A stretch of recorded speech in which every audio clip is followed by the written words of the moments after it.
پاکستان کے لیے اچھی خبر، پاکستانی پروازوں کو برطانیہ میں اڑان کی اجازت، برطانیہ کی ایئر سیفٹی لسٹ سے نکال دیا گیا، پاکستانی ایئر لائنز پر عائد پابندیاں ختم، پاکستانی فضائی کمپنیاں برطانیہ کے لیے پروازوں کی اجازت کی درخواست دے سکیں گی، پاکستان میں تعینات برطانوی high commissioner Jane Marriott Pakistani airlines سفر کی منتظر، کہتی ہیں پاکستان کے ساتھ فضائی رابطوں میں بہتری خاندانوں کے ملاپ میں مدد دے گی۔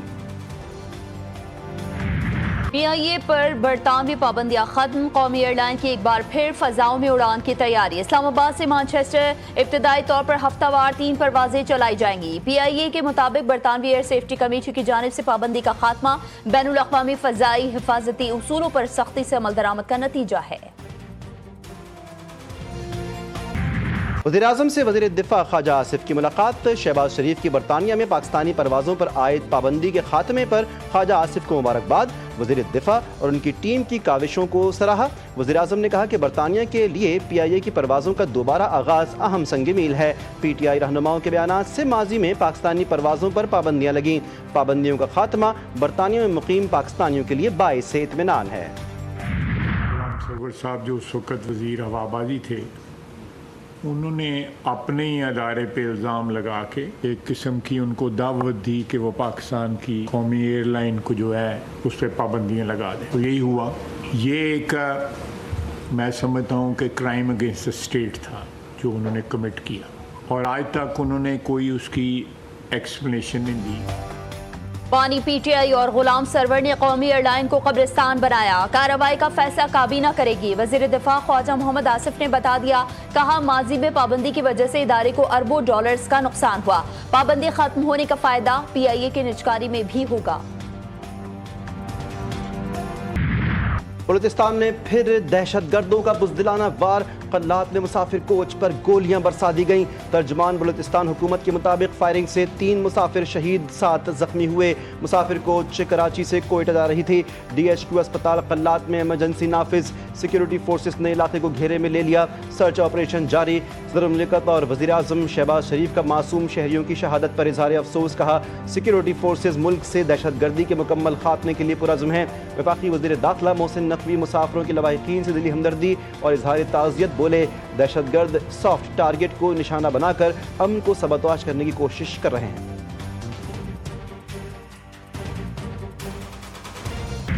ہر 2 ماہ بعد وزارتوں کی کارکردگی کو جانچا جائے گا، اچھی کارکردگی دکھانے والی وزارت کو شاباش، ضرورت پڑنے پر تادیبی کارروائی بھی ہوگی، کسی کو جھوٹا تاثر پیدا کرنے کی اجازت نہیں دی جائے گی۔ وزیر اعظم شہباز شریف کا کابینہ اجلاس سے خطاب، کہا صرف کارکردگی اور قوم کی خدمت ہی ترجیح ہے، جو معیار پر پورا اترے گا وہ ہمارے سروں کا تاج ہوگا۔ وزیر اعظم کا سوات واقعے پر افسوس کا اظہار، بولے بدقسمتی سے بارشوں سے کئی جانیں ضائع ہو گئیں۔ قسمتی سے بارشوں میں کئی جانیں ضائع ہو گئیں اور پورے پاکستان میں، لیکن خاص طور پر سوات میں جو ایک افسوسناک واقعہ ہوا وہ انتہائی دل خراش واقعہ تھا۔ مونسون کا جان لیوا اسپیل، لاہور سمیت پنجاب میں طوفانی بارشوں سے حادثات، 28 افراد کی جان گئی، 90 زخمی ہوئے، صرف لاہور میں 12 افراد لقمہ اجل بن گئے، ٹھوکر نیاز بیگ کے قریب گھر کی چھت گرنے سے 5 افراد جان سے گئے، رائیونڈ اور مومن آباد چھتیں گرنے کے واقعات میں 3 افراد جان سے گئے، فیصل آباد میں 8، شیخوپورہ میں 3، اوکاڑا میں 2 افراد جاں بحق ہوئے، بہاول نگر میں چھت گرنے اور کرنٹ لگنے سے 3 بچوں کی اموات ہوئیں، بارش نے لاہور شہر کو ڈبو دیا، شاہدرہ میں شہری موٹر سائیکل سمیت سیوریج کے مین ہول میں گر گیا، ہری پور بارش سے برساتی نالوں میں طغیانی، گلگت بلتستان میں بھی شدید بارشیں، لینڈ سلائیڈنگ، قراقرم ہائی وے تتہ پانی کے مقام پر بند، متعدد گاڑیاں پھنس گئیں۔ اسلام آباد میں بارش سے موسم سہانا، گرمی کی چھٹی ہو گئی، جڑواں شہروں میں کل بھی مزید بارشیں متوقع، مری، اٹک، چکوال، گجرانوالہ، خطہ پوٹوہار میں بھی موسلادھار بارش کی پیش گوئی، خیبر پختونخوا، کشمیر، گلگت بلتستان میں بھی بارش کا امکان، بارکھان، جوب، مساخیل، سبی میں بھی بادل برسیں گے، نشیبی علاقے زیر آب آنے اور لینڈ سلائیڈنگ کا خدشہ، کراچی میں بادلوں نے دھوکہ دے دیا، شہر میں کل ہلکی بارش کی پیش گوئی۔ صاحب کے ساتھ ہم نے بڑی کوشش کی کہ وہ ہمارے ساتھ الائنس پہ آ جائے اور ہم اس کی بڑی عزت کرتے ہیں، لیکن مولانا صاحب کی اپنی پارٹی ہے، وہ ہمارے ساتھ الائنس میں نہیں آ سکے۔ ان کو اگر کوئی اسٹیٹمنٹ آ جاتی ہے اور الامین اس کا ایز اے پولیٹیکل ایڈورسری اس کا رسپانس کرتے، یہ اس کا رائٹ ہے، اور پالیٹکس میں یہ چیزیں چلتی رہتی ہیں۔ کوشش کی کہ مولانا فضل الرحمان ہمارے ساتھ الائنس میں آ جائیں۔ مولانا کا اگر کوئی بیان آ جاتا ہے تو سیاسی طور پر اس کا جواب دینا علی امین گنڈاپور کا حق ہے۔ Chairman P T I barrister Gohar کہتے ہیں کہ آپسی اختلافات ٹھیک نہیں، سب کو ذاتی انا پس پشت ڈالنی چاہیے۔ سلمان اکرم راجہ کا تحریک تحفظ آئین پاکستان کے عہدیداران کا اعلان۔ محمود خانہ چکزئی چیئرمین، علامہ راجہ ناصر عباس وائس چیئرمین مقرر، اسد قیصر سیکریٹری جنرل، صاحبزادہ حامد رضا سیکریٹری اطلاعات نامزد۔ سلمان اکرم راجہ نے کہا تحریک تحفظ آئین پاکستان میں کئی جماعتوں کے اہم رہنما شامل ہیں۔ تحریک آئین کی بالادستی عدلیہ اور جمہوریت کے تحفظ کی جدوجہد کرے گی۔ ساپا کا ایک پروگرام ہے جو چلتا چلا جا رہا ہے، جس کا کوئی اینڈ ہی نہیں ہے۔ وہ عجیب، مجھے تو ایسے سم ٹائمز لگتا ہے کہ وہ ساس بہو کی لڑائی ہے، دیورانی جٹھانی سے لڑ رہی ہے، جٹھانی ساس سے لڑ رہی ہے، ساس مطلب سو یہ عجیب ہی ایک جو ہے وہ کھچڑی پکی ہوئی ہے۔ علیمہ باجی روز آ کے ایک نئی سٹوری سنا دیتی ہیں، اور وہ ایک تو وہ ڈٹ کے کھڑے ہیں، وہ کہتی ہیں ان کو کوئی پرابلم ہی نہیں ہے، دوسری طرف وہ ساتھ ہی رونا شروع کر دیتی ہیں، ان کو یہ نہیں ملا، ان کو وہ نہیں ملا۔ ملک میں ایسا پٹ سیاپا پروگرام بھی چل رہا ہے کہ جس کا کوئی اختتام ہی نہیں۔ مجھے کبھی کبھار تو لگتا ہے کہ ساس بہو کی لڑائی ہے، یہ عجیب ہی کھچڑی پکی ہوئی ہے۔ علیمہ باجی روز آ کر ایک نئی کہانی سنا دیتی ہیں۔ وزیر اطلاعات پہ پنجاب کی پی ٹی آئی پر تنقید، کہا کہ علیمہ باجی نے کل آ کر بتایا کہ بانی پی ٹی آئی نے کہا ہے کہ ان کی ٹویٹ کو ری ٹویٹ کیا کریں۔ Khyber Pakhtunkhwa mega corruption scandal میں مزید سنسنی خیز انکشافات، لگژری گاڑیوں اور جائیدادوں کی تفصیلات، تصاویر اور ویڈیوز منظر عام پر آ گئی۔ 25 ارب کے اثاثے منجمد، آئندہ 24 سے 48 گھنٹوں میں اہم گرفتاریوں کا امکان۔ نیب نے 40 ارب روپے کرپشن انکوائری کو باضابطہ تفتیش میں تبدیل کر دیا۔ کرپشن اسکینڈل میں ملوث ملزم کانٹریکٹر محمد ایوب کی عبوری ضمانت مسترد، نیب کے حوالے کر دیا گیا۔ خیبر پختونخوا میں سینٹ الیکشن کا انعقاد ممکن بنایا جائے۔ سینٹ انتخابات اور حلف برداری آئینی تقاضے ہیں۔ Chief justice Peshawar high court senate انتخابات کو ممکن بنانے میں اپنا کردار ادا کریں۔ الیکشن کمیشن نے پشاور ہائی کورٹ رجسٹرار کو خط لکھ دیا، کہا chief justice Peshawar high court article 255 کے تحت کسی شخص کا انتخاب کریں۔ خیبر پختونخوا اسمبلی کے منتخب اراکین کو مخصوص سیٹوں پر حلف دلوائیں۔ Where young girls are being blackmailed on social media by the use of AI and for other reasons. So دیکھیے, there has to be a system. یہ بالکل شتر بے مہار نہیں ہو سکتا, یہ مادر پدر آزاد نہیں ہو سکتا, اور کوئی نہ کوئی چیکس اینڈ بیلنسز کا سسٹم اس پہ ہونا پڑے گا. جو اب بن گیا ہے اب وہ ڈیولپ ہوگا آہستہ آہستہ. سوشل میڈیا اور ڈیجیٹل میڈیا کے قواعد کی کمی کا ہمیں بہت نقصان ہوا. وفاقی وزیر اطلاعات عطا اللہ تارڑ کا اعتراف. کہتے ہیں ڈیجیٹل میڈیا خود بخود ترقی کرنے لگا جس سے مسائل پیدا ہوئے. ڈیجیٹل میڈیا کو ریگولیٹ کرنے کے لیے حکومت نے قانون سازی کی ہے. Social media per check and balance کا ایک نظام بہت ضروری ہے. 26 نومبر احتجاج کا کیس. دوران سماعت حاضر ملزمان میں چالان کی نقول تقسیم. اسلام آباد انسداد دہشت گردی عدالت نے غیر حاضر ملزمان کے وارنٹ گرفتاری جاری کر دیے. آئندہ سماعت پر ملزمان پر فرد جرم عائد کی جائے گی. پرویز الہی کو بڑا ریلیف مل گیا. احتساب عدالت کا فیصلہ معطل. Lahore high court Rawalpindi bench نے چودھری پرویز الہی کی رٹ پٹیشن پر نیب کو نوٹس جاری کر دیا. اسرائیل کا شام کے دارالحکومت دمشق میں فوجی ہیڈ کوارٹر پر حملہ. بمباری سے عمارت تباہ ہو گئی. صہیونی فوج نے السویدہ کی طرف جانے والی فوجی گاڑیوں اور ٹینکوں کو بھی نشانہ بنایا. ایک شخص ہلاک اور 18 زخمی ہوئے. السویدہ میں حکومتی حامی ملیشیا اور دروز قبیلے میں جھڑپیں. ہزاروں دروز اسرائیل سرحد پر جمع ہو گئے. صہیونی وزیراعظم نیتن یاہو نے کہا ہے کہ ہم اپنے دروز بھائیوں کے تحفظ اور حکومتی ملیشیا کو ختم کرنے کے لیے کام کر رہے ہیں.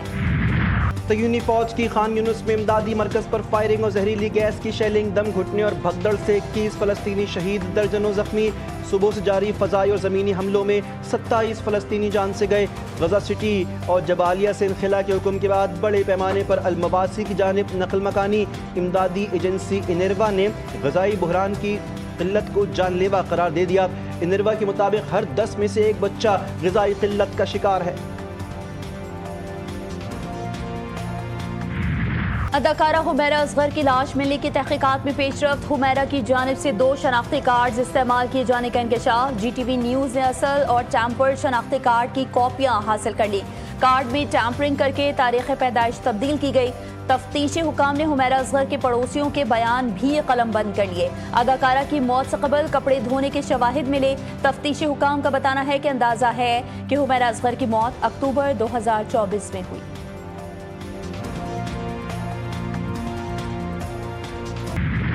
کراچی میں ایک اور عمارت مخدوش قرار، مکینوں کو نوٹس جاری، بہرا پیر میں 2 منزلہ عمارت کے بجلی پانی اور گیس کنیکشن منقطع، عمارت خالی کرنے کے لیے مکینوں کو 1 روز کی مہلت، عمارت کے مکینوں کو سر سے چھت چھننے کا غم کھانے لگا۔ ملک بھر کے چیمبرز کا حکومتی وعدوں پر عدم اعتماد، 19 جولائی کو ملک گیر شٹر ڈاؤن ہڑتال کا فیصلہ، صدر کراچی چیمبر جاوید بلوانی کہتے ہیں ہڑتال نہ ملتوی ہوگی نہ منسوخ، افواہیں پھیلانے والے کاروباری برادری کے خیر خواہ نہیں، یہ گمراہ کن عناصر ہیں۔ کراچی کے علاقے اورنگی ٹاؤن میں شہری گھر کی دہلیز پر لٹ گیا، واردات کی footage G T V news نے حاصل کر لی، داتا نگر میں 2 موٹر سائیکل سوار ملزمان گھر کے باہر کھڑے شہری سے موبائل فون اور دیگر سامان چھین کر فرار۔ کراچی کے علاقے سرجانی ٹاؤن میں گھر میں 2.5 کروڑ روپے کی چوری، ملزمان 80 لاکھ روپے نقد، طلائی زیورات، موبائل فونز لوٹ کر فرار، واردات کے وقت کسی کو کانو کان خبر نہ ہوئی۔ سپریم کورٹ میں کارکردگی کی بنیاد پر ترقی سے متعلق کیس، سندھ ہائی کورٹ کا فیصلہ کالعدم قرار، سپریم کورٹ نے فیصلے میں کہا کہ ترقی کے لیے ہر سرکاری ملازم کو زیر غور لانا بنیادی حق ہے، سلیکشن بورڈ 2 ماہ میں درخواست گزار کا کیس میرٹ پر سنے، پروموشن سرکاری ملازمین کا قانونی حق ہے، جسٹس محمد علی مظہر کا تحریر کردہ 5 صفحات کا فیصلہ جاری۔ وزیر خارجہ اسحاق ڈار کی چینی ہم منصب سے اہم ملاقات، سی پیک اور 2 طرفہ تعاون پر تبادلہ خیال، ترجمان دفتر خارجہ کے مطابق اسحاق ڈار نے تیانجن میں شنگھائی تعاون تنظیم کے وزرائے خارجہ کونسل کے اجلاس کے موقع پر چینی وزیر خارجہ سے ملاقات کی، دونوں رہنماؤں کے درمیان سی پیک اور کثیر الملکی تعاون سمیت باہمی دلچسپی کے اہم امور پر گفتگو کی گئی، پاکستان اور چین کے درمیان آل ویدر اسٹریٹجک کوآپریٹو پارٹنرشپ کی مضبوطی پر اطمینان کا اظہار۔ 12 روزہ جارحیت کے دوران اسرائیل ناکام ہو گیا، مجبور ہو کر امریکہ کے سائے میں پناہ لی، ایرانی سپریم لیڈر آیت اللہ خامنائی کہتے ہیں یہ تنازع نہ صرف ایران کی عسکری اور اسٹریٹجک طاقت کو ظاہر کرتا ہے بلکہ عوام کی بیداری، مزاحمت اور قومی اتحاد کا بھی ثبوت ہے، تہران اب امریکہ سے خوفزدہ نہیں، امریکہ نے ایرانی نیوکلیئر تنصیبات پر حملہ کر کے عالمی قوانین کی خلاف ورزی کی، جنگی جرائم پر اندرون اور بیرون ملک کارروائی کی جائے، مجرم چاہے جتنی دیر بعد پکڑا جائے انصاف کے کٹہرے میں لایا جائے۔ امریکی صدر ڈونلڈ ٹرمپ غزہ جنگ بندی معاہدے پر بات چیت کے لیے آج قطری وزیر اعظم شیخ محمد بن عبد الرحمن ال ثانی سے ملاقات کریں گے، دونوں رہنماؤں کے درمیان ایران جوہری معاہدے کے لیے امریکہ ایران مذاکرات کی بحالی کی کوششوں پر بھی گفتگو متوقع۔ ڈونلڈ ٹرمپ نے کہا پاکستان اور بھارت کے درمیان جنگ میں نے رکوائی، ایران کی جوہری تنصیبات کو مکمل طور پر تباہ کر دیا۔ پاکستان کرکٹ ٹیم کے دورہ بنگلہ دیش کے لیے ڈھاکہ میں ڈیرے، دونوں ٹیموں میں 3 T20 میچز کی سیریز 20 جولائی سے شروع ہوگی، سیریز کے تینوں میچ شیر بنگلہ اسٹیڈیم ڈھاکہ میں ہوں گے۔ ایشین انڈر 16 والی بال چیمپئن شپ پاکستان کی مسلسل چوتھی کامیابی، سیمی فائنل میں پہنچ گیا، کوارٹر فائنل میں انڈونیشیا کو 3-0 سے شکست، چیمپئن شپ کا فائنل 18 جولائی کو شیڈول، ناقابل شکست گرین شرٹس نے ورلڈ کپ انڈر 17 2026 کے لیے بھی کوالیفائی کر لیا۔